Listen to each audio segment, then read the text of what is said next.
Amigos de Vladi al Vivo, bienvenidos a otra emisión más para seguir hablando de esta serie que se ha convertido en la gran favorita de todo el continente. En 5 días ya en la plataforma de Netflix, La Reina del Sur en su tercera temporada nos trae a muchos personajes nuevos, entre ellos mi invitado del día de hoy. Démosle la bienvenida, como se merece, al actor Horacio García Rojas. Horacio, buenas noches, ¿cómo estás? Hola, buenas noches. Contento de estar por lo menos en la virtualidad, tocando puertas allá en Bolivia. Bueno, ¿no tuviste de repente la oportunidad de formar parte del grupo de los actores que vinieron a Bolivia? Pero de todas maneras tienes un papel muy interesante, ¿no? Y Charlie Velázquez es uno, ¿se puede decir así? No sé, te pregunto, Horacio, ¿es uno de los detractores de Teresa? Pues se podría decir que es uno de las figuras antagónicas dentro de la historia. Evidentemente, Teresa Mendoza y su grupo, pues tienen, digamos, muchos personajes con los cuales se van topando y en los cuales van imposibilitando el camino, ¿no? Y haciéndoselo más difícil. Pero un par que los acompañan toda la temporada y que toda la temporada están tras ellos, son Ernie Palermo, interpretado por el chido de Eduardo Truco, y un servidor y Kosar que sería nuestra jefa y lo que representa como la DEA.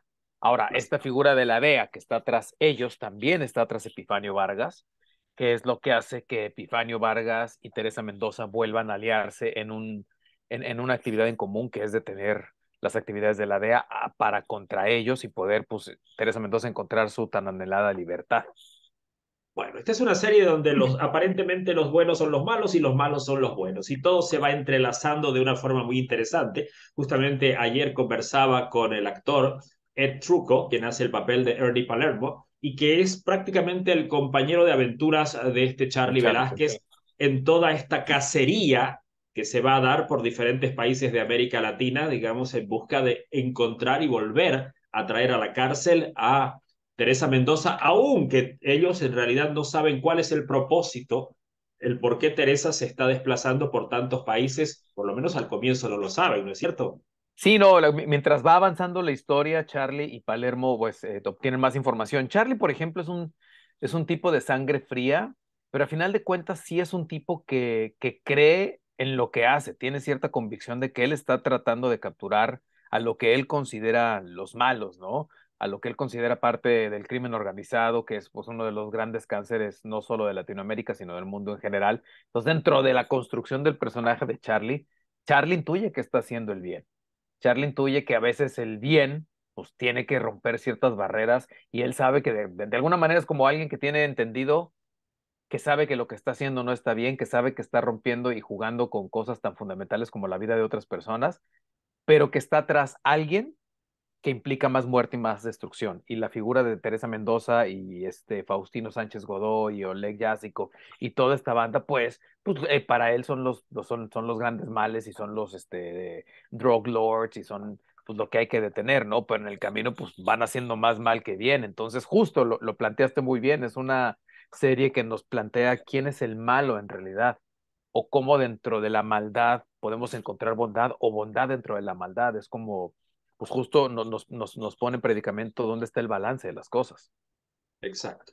Yo empecé a pensar diferente, obviamente entiendo que forman parte de una institución que intenta, como te digo, aplacar todo este mundo de las drogas y esto que se da en diferentes países de América Latina. Pero también cuando vi a Charlie en una escena, cuando fríamente ataca a Paloma, ahí me da a pensar que el hombre no tiene límites, o sea, él Sí, no. busca llegar a su objetivo de cualquier manera y no le importa si es una mujer indefensa que se ponga delante de él, lo importante es conseguir llegar para poder alcanzar el gran objetivo que es volver a recapturar a Teresa. Por eso es que Sí, sí, digo sí. que es un poquito de mala índole también. Sí, no, tienen como este chip metido en la cabeza donde creen que el fin justifica los medios, ¿sabes? Y no, la realidad de las cosas es que no, pero justo es, o sea, los que se creen los portadores del bien son malignos y los malignos se creen portadores del bien también. Entonces, justo es una serie que el público nos va a decir, pues, ¿quién es el bueno en esta serie? Creo que hay varios personajes que se salvan, hay varios personajes que tienen la bondad, ¿no? Pero hay otros personajes que justifican muchísimas otras cosas, ¿no? Pero ahí vamos a ir encontrando que sí hay varios personajes que todavía su corazón los guía por donde tienen que ir guiando. Charlie y Palermo, pues evidentemente son personas que pues pierden como cierto grado de congruencia ante la vida y son como lineales a cumplir un objetivo, van a pasar por encima de quien sea. ¿Qué te llevas, Horacio García? ¿Qué te llevas de esta serie? ¿Qué experiencia, qué cosa te ha dejado que digas, wow, valió la pena ser parte de todo este proyecto? Además Hace, de estar viviendo el éxito que están viviendo ahora con la repercusión mundial que ha tenido. hacerla, creo que más allá del contexto en el cual se circunscribe la serie, el hecho de haberla hecho, el hecho de haber convivido con personas de diferentes partes de América Latina y tener más amigos de diferentes partes de América Latina y conociendo una persona de otro lugar que no es el tuyo, conoces un poco de ese otro lugar, ¿no? A partir de haber conocido a Ariel, a Cristian, a Jorge, a Carla, conocí un poco de Bolivia, aunque no tuve la oportunidad ahí, pero de entrada escuchar la musicalidad de su acento, entender el porqué de ciertas palabras que usan, el porqué de cierta cultura, platicar como sobre su cultura. Yo soy muy preguntón cuando conozco a alguien de un lugar que me gustaría conocer, pues les pregunto sobre comida, cultura, relación política, inclusive de muchas otras cosas, como para entender un poco el contexto, ¿no? Y a partir de sus ojos, pues pude conocer un poco de Bolivia, la experiencia que tuvieron mis compañeros que sí lograron ir a Bolivia y cómo me contaban que era el Salar de Uyuni, solo por poner un ejemplo, pues de alguna manera conocí el Salar de Uyuni a partir de eso. Y pasó lo mismo con la gente que logró ir a Perú. Yo tuve la posibilidad de ir a Argentina y a diferentes lugares de Colombia. Entonces, hacer una serie como La Reina del Sur, la mayor experiencia es entender que América Latina es un territorio vasto, generoso, lleno de personas talentosas, amorosas y que todos tenemos el mismo interés como latinoamericanos, que es sacar este continente a flote, quitarnos los lastres que no nos han permitido como avanzar. Si nos mantenemos vivos y presentes como latinoamericanos, pero tenemos la posibilidad de ser un continente rico y vasto, porque la tierra propia lo es, porque nuestras culturas propias lo son. Entonces, justo trabajar en estos proyectos empiezas a entender qué bonito sería si toda América Latina estuviéramos unida todo el tiempo haciendo algo en lo cual todos tenemos puesto el corazón. Y eso creo que es lo principal que me llevo de esta serie, amén de todo lo que pueda estar alrededor y de si tiene mucho éxito y si la ven muchas personas. Pero más allá de eso, esto es lo que más me regaló la serie, es algo que estoy sumamente agradecido y creo que es una experiencia que voy a recordar toda mi vida. Además, bueno, yo creo que Latinoamérica en su totalidad ahora pasa por momentos muy difíciles, algunos de índole político, otros de índole social, y este tema de la corrupción es un tema recurrente del cual se habla mucho en La Reina del Sur, pero es un tema recurrente en la realidad del continente como tal. Entonces, cuando de repente una serie abre o toca esa herida, pues creo que indiferentemente si está siendo centrada en un país en particular, creo que todos nos sentimos reflejados en lo que sucede, ¿no? En las cosas que pasan. En este tema, por ejemplo, el tráfico de personas, que es algo que se escucha hablar con mucha frecuencia de diferentes países, algunos en mayor o menor porcentaje, que este es uno de los tantos temas que esta vez la Reina del Sur decide tocar, alejándose completamente ya del tema del narcotráfico. ¿Qué otros temas vamos a ver en el decorrer de la historia? Ya comenzaron hablando del tráfico, eso sí. Sí, bueno, digo, este el tráfico, hay mucho sobre las relaciones de poder, muchísimo sobre las relaciones de poder y cómo la corrupción está entrelazada con ellos. No solamente la corrupción política, pero también la corrupción dentro del ejército, también la corrupción dentro de los grupos de poder, aquellos que ostentan el poder económico de diferentes países y también la relación de poder que tenemos casi toda Latinoamérica con Estados Unidos. O sea, se va a tocar también ese tema que es, pues ahí tenemos este peso arriba del continente como que nos baña a todos, ¿no? Y esa corrupción, la corrupción no viene de abajo hacia arriba, la corrupción viene de arriba hacia abajo. O sea, la corrupción nos va bañando en la escala social de aquellos que ostentan el poder y van corrompiendo el alma del pueblo. Y creo que eso es un poco de la base de lo que trata esta temporada de La Reina del Sur, ¿no? Un poco la figura de Teresa Mendoza es una mujer que a veces tal vez no es consciente de todos los errores que cometió y todo lo que quebrantó para llegar a donde está. Es decir, es alguien que ya de alguna manera vendió su alma por las cosas cometidas en el pasado, pero que trata de remendarlo, pero justo es como una vez que entras en ese círculo, en esos vicios del poder, es difícil salir. Y es un poco como la metáfora, lo vuelvo a decir, de América Latina, ¿no? América Latina entró en ese círculo de vicios del poder y ¿cómo vamos a salir? Yo creo que es posible, pero justo a mí me toca interpretar a un personaje que justo es parte de esos vicios del poder, alguien que cree que está haciendo el bien y en realidad está transgrediéndolo todo, como la vida misma. Charlie Velázquez es un tipo violento, frío, de repente lo vemos sonreír y de repente lo vemos con ciertos matices porque es humano a final de cuentas. Y la humanidad es una cosa tan peculiar que estamos llenos de claros oscuros. Charlie Velázquez es un personaje de claros oscuros, pero representa un poco el alma de cómo la corrupción nos carcome y cómo la corrupción nos vuelve estos entes fríos que solo pensamos en seguir, seguir, seguir y pasar por encima de quien tengamos que pasar. Y creo que ese va a ser uno de los temas principales de la Reina del Sur, la corrupción y al mismo tiempo la familia, al mismo tiempo el amor hacia los nuestros, al mismo tiempo el defender y dar la vida por los que están a mi lado, que es un poco lo que sí tiene el grupo de Teresa Mendoza. Amén de que hay personas ahí como Faustino Sánchez Godoy que podrían ser considerados máximos criminales, sí tienen una cosa de conciencia de defender al que está al lado. Y estos tipos como Charlie Velázquez y Ernie Palermo, pues un poco han perdido eso. Ellos van tras su objetivo.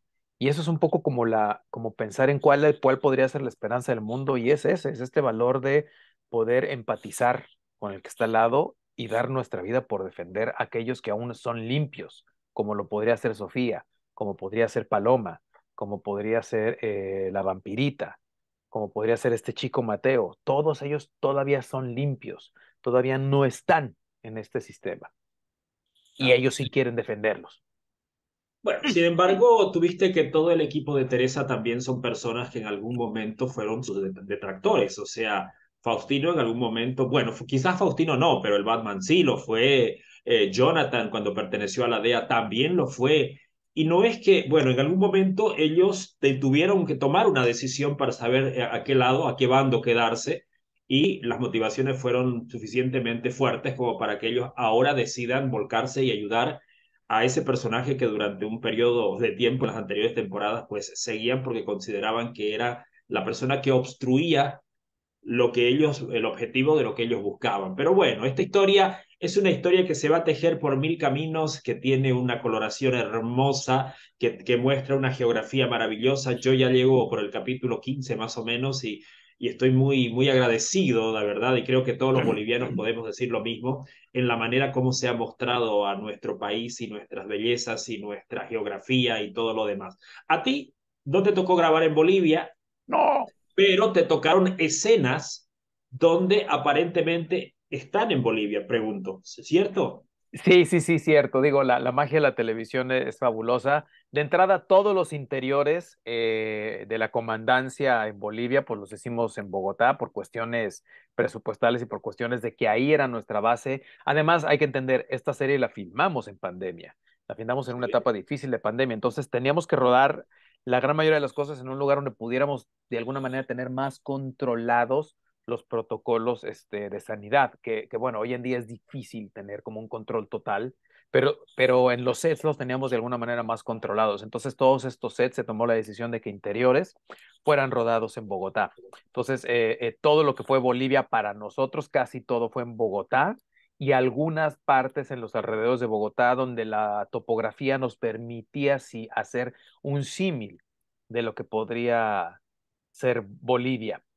Tema como Eh, las minas, ¿no es cierto, Horacio? El tema de las minas y todo eso. el tema de las minas, algunos bosques, algunas calles. Sí hay, ahora, también hay una cosa muy peculiar, pues todos tenemos un poco la misma historia, todos hablamos español porque de alguna manera todos fuimos sometidos, conquistados y después por la sangre de varios valientes liberados de España.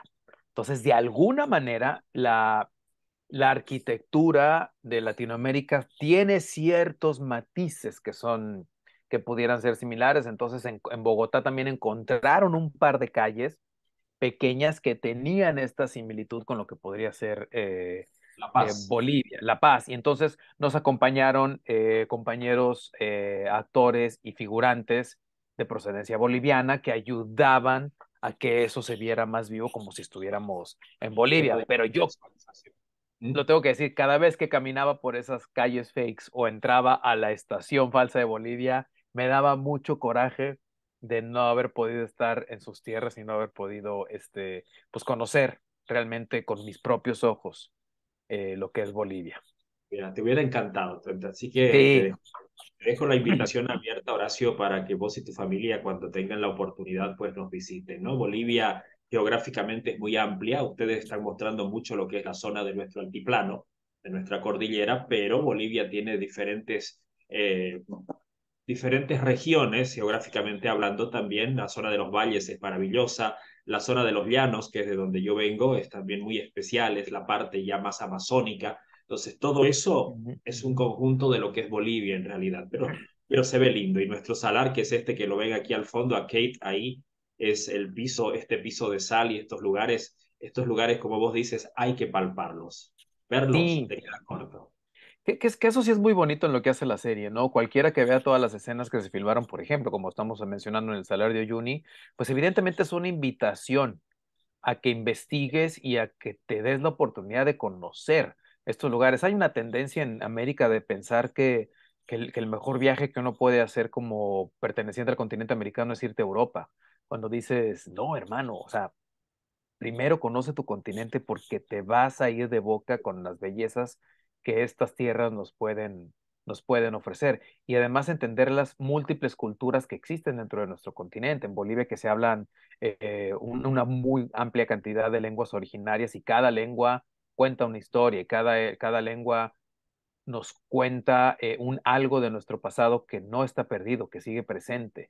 Y eso también es algo que hay que reconectar como americanos. Y creo que esta serie nos da esa posibilidad, no solo de Bolivia, también lo vamos a ver con Perú, también lo vamos a ver un poco con Argentina, lo vamos a ver un poco con México y un poco con Colombia. Entonces, en esta gama de 5 o 6 países americanos vamos a entender que América es así de bella y que así como Bolivia es bello, pues es Nicaragua, y como con Bogotá es bello, pues lo es Chile, y como lo es Argentina, lo es Paraguay, y como lo es México, lo es Belice y Guatemala, ¿sabes? Y eso a mí me emociona mucho de la serie.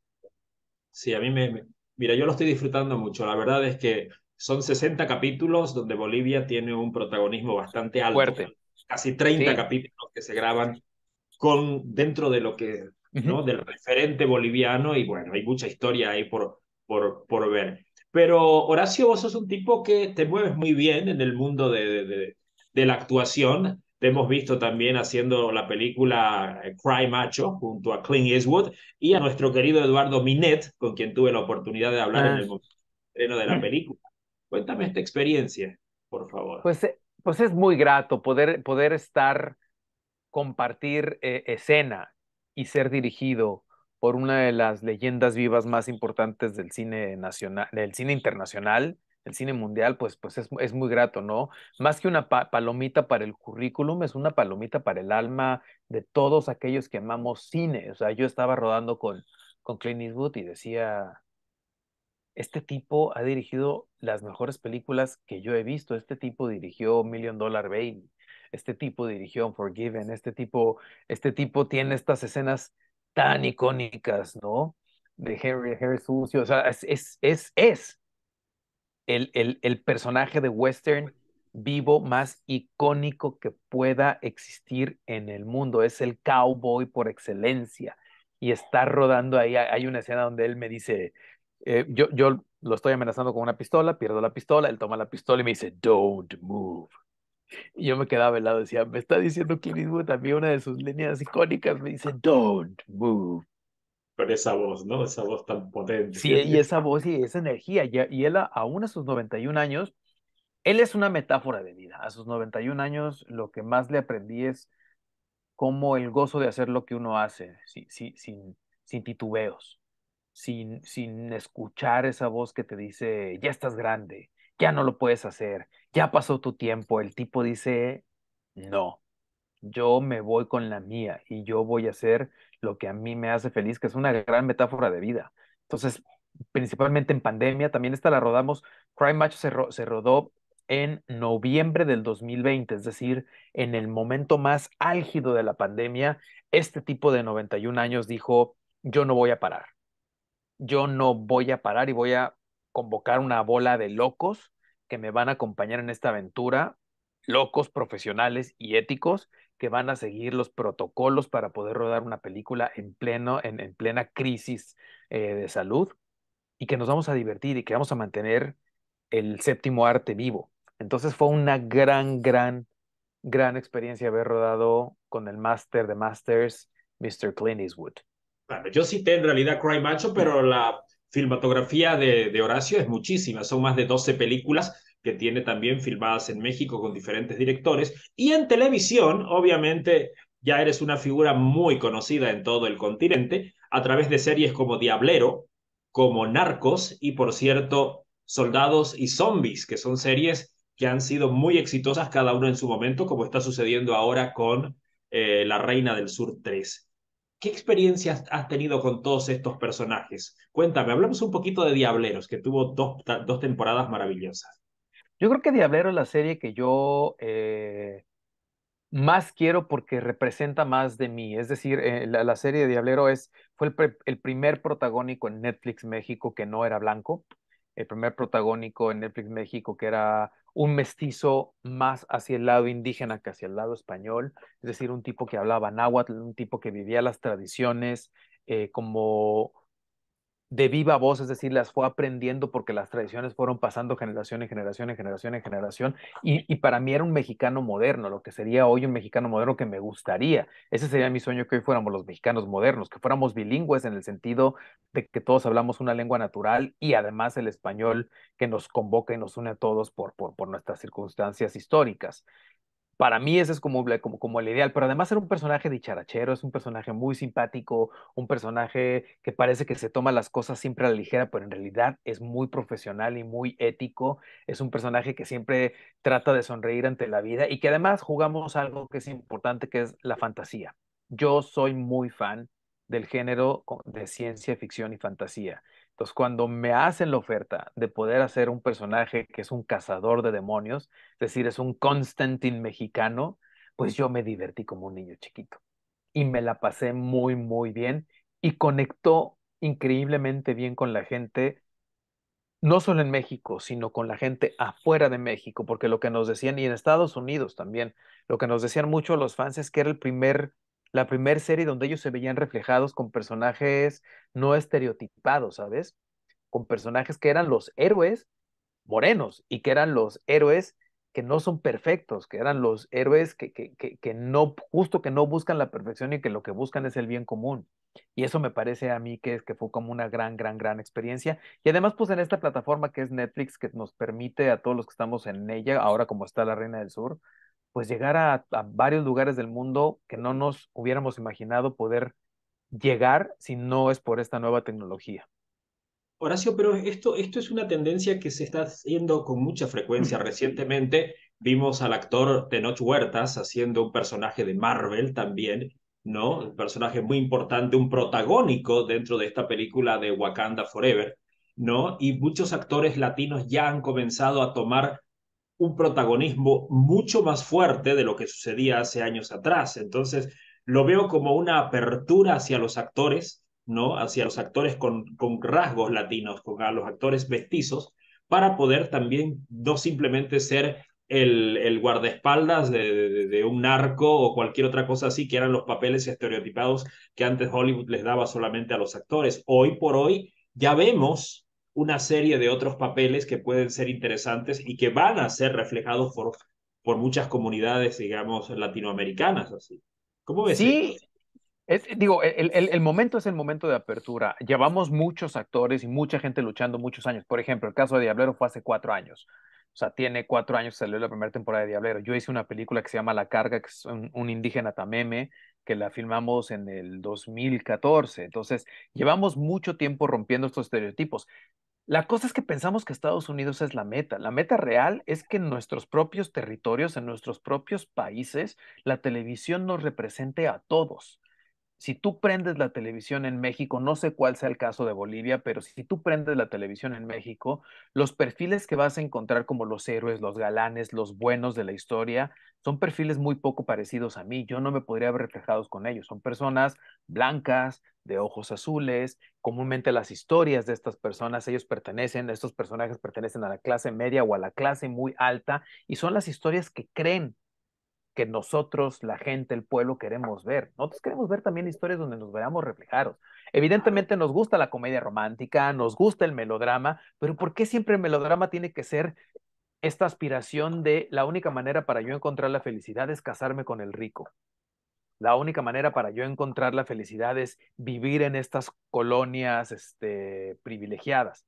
Digo, evidentemente todo mundo quiere salir, quiere escalar socialmente, pero la felicidad es otra cosa. La felicidad creo que no depende del dinero, pero siempre nos están machacando en la cabeza que eso es lo que tenemos que perseguir. Sería el gran logro, no que en Estados Unidos haya latinoamericanos de mi perfil y de otros perfiles, de piel más oscura, de piel más clara, pelirrojos, de pelo afro, de pelo lacio, o sea, como toda la variedad que somos los latinoamericanos, porque Latinoamérica es un territorio complejísimo, que se pudieran escuchar todas las lenguas que se hablan en Latinoamérica, aparte de la lengua que nos une a varios, que es el castellano, que se hablaran nuestras propias lenguas. Pero eso sería un logro que pasara en Estados Unidos. Lo interesante sería que pasara en nuestros propios territorios. En México es muy difícil que tú puedas escuchar en la televisión maya, o que puedas escuchar náhuatl, o que puedas escuchar zoque o mije o mixteco. Es muy difícil. Ese, Vladi, sería, creo, el logro principal que podríamos hacer los latinoamericanos, que nuestra televisión propia, la de nuestros continentes y la de nuestros territorios, nos represente visualmente. ¿Por qué? Sí. Porque en nuestros propios territorios tenemos una posibilidades de perfiles, pieles, estereotipos muy bonitas. Nuestras pieles como latinoamericanos tienen una gran variedad que hacen un conjunto pues súper lindo y real. No, eso es cierto, eso es cierto. Y esto pasa, yo creo que pasa en todos los países. Por ejemplo, nosotros aquí tenemos lenguas originarias como es el quechua, el aymara, y solamente los tiempos que se dan a que las personas puedan expresarse en esas lenguas, las personas que hablan esas lenguas, son muy cortos y en horarios que no son horarios importantes. Entonces, lo demás luego te vuelve a llevar al famoso estereotipo de la mujer bonita, blanca y rubia, del hombre que mantiene características, digamos, más blanco. Y como siempre, esto se va repitiendo en la mayoría de los medios. Y creo que lo mismo repercute en cualquiera de estos otros países que están alrededor. Sí, Brasil, por ejemplo, recién ha empezado a hacer una campaña, principalmente con el tema de los actores, de dar protagonismo a los actores negros. Siempre hubieron, pero nunca como protagonista. Hace como 3 o 4 años ya las telenovelas de Brasil están usando protagonistas negros y creo que esto es un primer gran paso para ellos que tienen una gran comunidad, digamos, de personas de color. sí, no, nosotros en La Reina del Sur justo, creo que es la primera temporada en que veo que tenemos compañeros de afrodescendencia con papeles importantes dentro de la serie. Y eso creo que son pasos, no son pasos pequeños, son pasos muy importantes. Y también como público podríamos exigirlo. Y los que ya estamos parte de esta industria, los que ya nos ganamos un privilegio, los que ya tenemos una voz, pues que esa voz sea escuchada y que esa voz resuene y que le digamos a nuestros compas, productores, nuestros amigos, amigas que producen, que generan contenido, que hacen casting, levantar la mano y decir, no para que nos vean a nosotros, decirles allá afuera, hay una serie de personas talentosísimas que no han recibido una oportunidad.